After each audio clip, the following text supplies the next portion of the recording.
Allah created us for a reason only He knows. We need to explore that reason. So first right is right to life. The second right Allah gave us is the right to choose. We have a choice to make.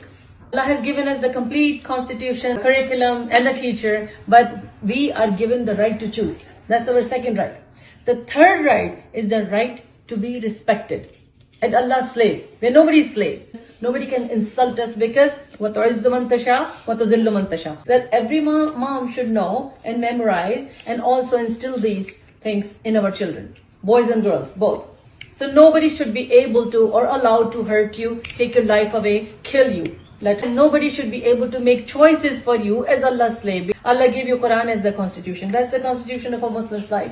We cannot and should not be pleasing anybody but Allah subhanahu wa ta'ala. Why? Because Allah gave us this right only towards Him as Allah's slave. I'm not my husband's slave. I'm not. I'm not my kid's slave. I'm not. I'm not my parents' slave. I'm not. Parents are not God.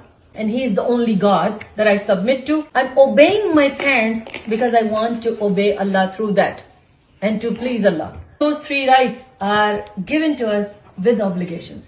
We have to only and only submit to Allah subhanahu wa ta'ala. We are only supposed to obey Allah subhanahu wa ta'ala. We are only supposed to actually follow what Allah subhanahu wa ta'ala has guided us with.